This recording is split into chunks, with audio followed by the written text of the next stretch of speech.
Good morning students, कैसे हैं आप। उम्मीद है आप सभी स्वस्थ होंगे और अपनी पढ़ाई कर रहे होंगे। आज हम समझने की कोशिश करेंगे कि राजनीति विज्ञान क्या है। राजनीति विज्ञान दरअसल बहुत प्राचीन शास्त्र है और भारत में इसे पहले दंड नीति या नृपनीति के नाम से जाना जाता था, राजनीति के नाम से जाना जाता था। यूनान के दार्शनिक अरस्तु ने एक पुस्तक ही लिखी पॉलिटिक्स, राजनीति के नाम से। उसने राजनीति का उसे पिता कहा जाता है। गेटेल ने इसे राज्य का विज्ञान कहा, तो पोलक ने राजनीति का विज्ञान कहा। विलियम गाडविन तथा मेरी वोलस्टोनक्राफ्ट इसे राजनीति विज्ञान की संज्ञा देते हैं। राजनीति विज्ञान है क्या?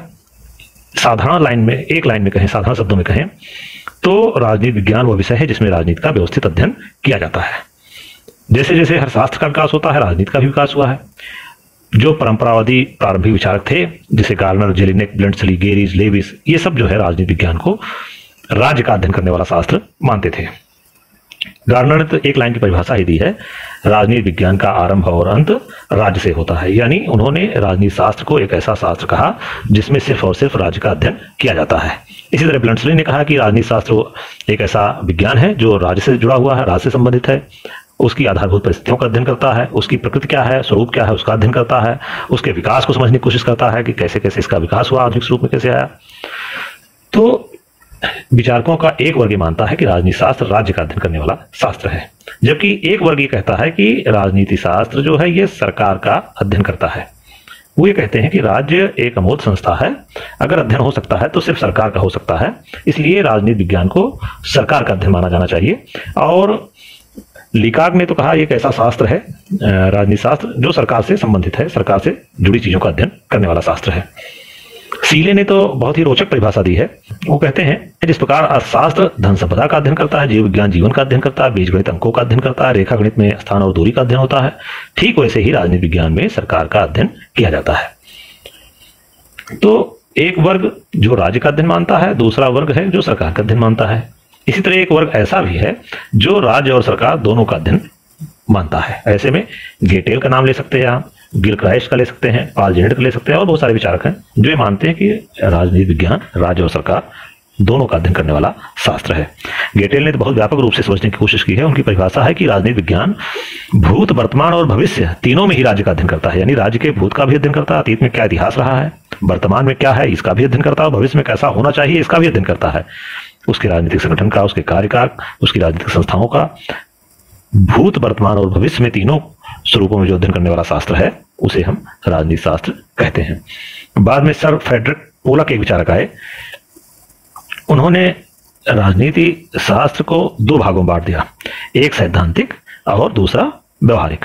और उन्होंने कहा कि सैद्धांतिक जो भाग है इसमें हम राज्य की उत्पत्ति का, उसके प्रकार का, उसके कार्य का, इन सब चीजों का अध्ययन करेंगे, उसके उद्देश्य का।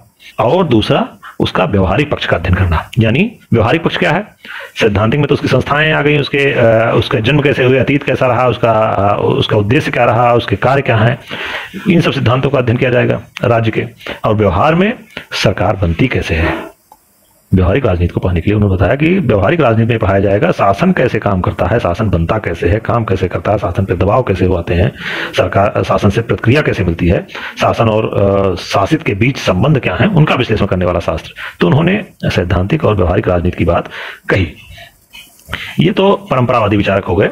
अब द्वितीय विश्व युद्ध के बाद जब सभी देशों में सभी विषयों में एक व्यवहारवादी क्रांति आई तो राजनीति विज्ञान भी इससे छूता नहीं रहा। दुनिया के सामने एक बड़ा प्रश्न था कि द्वितीय विश्व युद्ध में इतने सारे लोग मारे गए हैं, तो इतनी पढ़े लिखे होने का, इतनी सारी संस्थाओं का, इतने सारे लोकतंत्र का, इतने सारे सभ्य समाज का ये प्रश्न चिन्ह हो गया कि इसके बावजूद भी इतने सारे लोग मारे गए। तो शास्त्रों का पुनर्समीक्षा शुरू हुई। व्यवहारवादी क्रांति के नाम से जाना जाता है। हर शास्त्र में व्यवहारवादी क्रांति आई, राजनीति शास्त्र में भी आई। तो डेविड ईस्टन जैसे विचारक और बाद में उसमें आधुनिक विचारकों को हम जोड़ लें, Catlin Lasswell, Kaplan, Max Weber, Sidney Webb, Beatrice Webb, Herman Wheeler, इन सब विचारकों ने राजनीति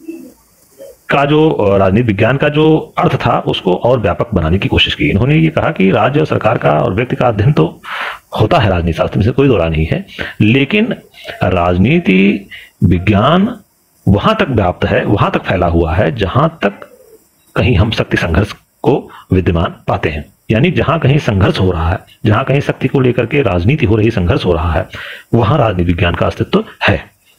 क्योंकि राजनीति का अध्ययन केवल राज्य से नहीं है, बल्कि जिन जिन का भी संबंध राज्य से है, जहां कहीं भी शक्ति संघर्ष है वहीं राजनीति है, और राजनीति विज्ञान शक्ति संघर्ष का अध्ययन करने वाला शास्त्र है। इसी तरह लासबेल ने कहा कि राजनीति विज्ञान हमें बताता है कि शक्ति और प्रभाव कैसे स्थापित किए जाते हैं, शक्ति कैसे प्राप्त की जाती है, प्रभाव कैसे स्थापित किया जाता है। उन्होंने कहा कि लासबेल ने बताया कि राजनीति विज्ञान शक्ति और प्रभाव का अध्ययन करता है। सिडनी वेब, बेट्रिस वेब भी इसी रूप में देखते हैं कि राजनीति विज्ञान इसका अध्ययन करता है कि कौन आदेश देता है, कौन किसको आदेश देता है, कौन किस पर शासन करता है, कौन किस पर किस प्रकार शासन करता है। ये सारी जानकारी देने वाला शास्त्र राजनीति शास्त्र कहा जाएगा। हरमन व्हीलर ने कहा कि आज का जो राजनीति विज्ञान है ये मुख्य रूप से राजनीतिक शक्ति की प्राप्ति करने का, उसको बनाए रखने का, उसकी रक्षा करने का और उसके वितरण करने का अध्ययन करने वाला शास्त्र है, हरमन व्हीलर के हिसाब से। और डेविड ईस्टन ने इसकी परिभाषा दी कि राजनीति विज्ञान एक ऐसा शास्त्र है जो सामाजिक मूल्यों के आधिकारिक वितरण का अध्ययन करता है। डेविड ईस्टन कहता है कि सामाजिक मूल्य यानी जो हमारे समाज के लोग हैं, जिनकी जो जरूरतें हैं, जो संसाधन हैं, जैसे रोजगार, चिकित्सा, आवास, सड़क, पानी, बिजली, जो भी कह लीजिए, जिनकी जरूरतें समाज में हैं, लोगों को हैं, वो ऐसे मूल्य का वितरण कैसे किया जाए, किसको दी जाए, क्योंकि संसाधन तो कम है, नौकरी तो सबको चाहिए, रोजगार सबको चाहिए, सबको तो नहीं मिल सकता है, आवास सबको चाहिए, सबको नहीं मिल सकता है। तो इन सामाजिक मूल्यों का वितरण कैसे किया जाए, आधिकारिक वितरण शब्द कहता है। आधिकारिक मीन्स कि उसके आधिकारिक शब्द उसको कहते हैं जिसके पीछे अगर आप नहीं करेंगे तो सत्ता के हिसाब से आपको बाध्य किया जाएगा, सत्ता आपको बाध्य करेगी करने के लिए, उसको आधिकारिक कहते हैं। यानी राजनीति विज्ञान सामाजिक मूल्यों का आधिकारिक वितरण करता है।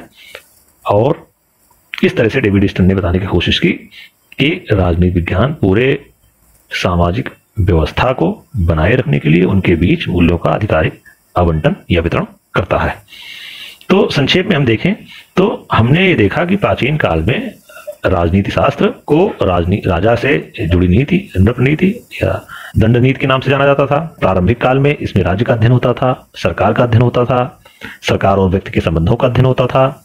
जबकि आधुनिक समय में इसमें इसके क्षेत्र को और विस्तार मिला। अब ये माना जाता है कि राजनीति विज्ञान वहीं पर है जहां शक्ति संघर्ष है, जहां राजनीति है। जहां शक्ति संघर्ष है वहां राजनीति होगी, जहां राजनीति होगी वहीं राजनीति विज्ञान होगा। राजनीति विज्ञान शक्ति और प्रभाव का अध्ययन करने वाला शास्त्र है। शक्ति कैसे प्राप्त की जाए, सत्ता में कैसे रहा जाए, प्रभाव कैसे स्थापित किया जाए, उसको बनाए कैसे रखा जाए, मूल्यों का आवंटन कैसे किया जाए, ये सारी चीजें राजनीति शास्त्र के अंतर्गत आती हैं। उम्मीद है कि राजनीति शास्त्र क्या है ये आपको कॉन्सेप्ट क्लियर हो गया होगा।